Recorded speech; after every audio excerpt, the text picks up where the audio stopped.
ರಾಮಾಯಣ ಕಾಲದಲ್ಲಿ ತಗೊಂಡ್ರು ಆ ಅಗಸನಿಗೆ ಸೀತಾಮಾತೆ ವಿಚಾರದಲ್ಲಿ ಅವನಿಗೆ ಗಾಸಿಪೆ ಬೇಕಾಗಿದ್ದಿತ್ತು. ಅವ್ನು ಹರಡ್ತಾ ಇದ್ದಿದ್ದು ಗಾಸಿಪೆ, ಅವನಿಗೆ ಬೇಕಾಗಿದ್ದು ಗಾಸಿಪೆ ಇತ್ತು. ಬಟ್ ಹಾಗೆ ಅದು it was always there. But ಒಂದು ಜವಾಬ್ದಾರಿ ಮಾಧ್ಯಮಗಳ ಒಂದು ಕಾಲ ಇರುವಾಗ ಅದಕ್ಕೊಂದು ಗೇಟ್ ಕೀಪಿಂಗ್ ಇತ್ತು. ಜನರಿಗೆ ಇದು ಬೇಕು ಅಂದ ತಕ್ಷಣ ನಾವ್ ಇದು ಕೊಡ್ಬೇಕು ಅಂತೇನಿಲ್ಲ, ಇದನ್ನೆಲ್ಲ ಕೊಡಬಾರದು ಅನ್ನುವಂತ ಒಂದು ಚೌಕಟ್ಟನ್ನ ಹಾಕೊಂಡಿದ್ರು. ಇವತ್ತು ಅದು ಮರವ್ಯಾಕ್ ಹೋಗಿರೋದಕ್ಕೆ ಈ ಸಮಸ್ಯೆ. ಜನರಿಗೆ ಇದು ಬೇಕು, ಅದರಿಂದ ನಾವು ಇದು ಕೊಡ್ತೀವಿ. ಮೀಡಿಯಾ ಜನರನ್ನ ಮೈಂಡ್ ಸೆಟ್ನ ಒಂದು ರೀತಿನಲ್ಲಿ ನಾವು ಅದನ್ನ ಪ್ರೊಪೆಲ್ ಮಾಡ್ಬೇಕೇ ಹೊರತು ಅವ್ರಿಗೇನ್ ಬೇಕು ಅಂತ ಕೊಡ್ತಾ ಹೋಯ್ತು ಅಂತ ಹೇಳಿದ್ರೆ ಅದನ್ನ ಮೊದಲೇ ಮಾಡ್ತಾ ಇದ್ದಿದ್ದು ಅದಿತ್ತು. ಒಂದು ಚೌಕಟ್ಟಿನಲ್ಲಿ ಇದು ಬೇಕು ಇದು ಬೇಡ ಅಂತ ನಿರ್ಧಾರ ಮಾಡೋದಕ್ಕೆ ಸಂಪಾದಕೀಯ ನಿರ್ಧಾರಗಳು ಅಂತಾನೆ ಹೇಳ್ತಿದ್ವಿ.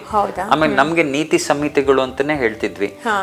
ನಮ್ಮ ಚೌಕಟ್ಟನ್ನ ಮೀರಬಾರದು ಅನ್ನುವ ಜ್ಞಾನ ಪ್ರತಿಯೊಬ್ಬ ಪತ್ರಿಕೋದ್ಯಮಿಗೂ ತರಬೇತಿಯನ್ನ ಕೊಡ್ತಾ ಇದ್ರು.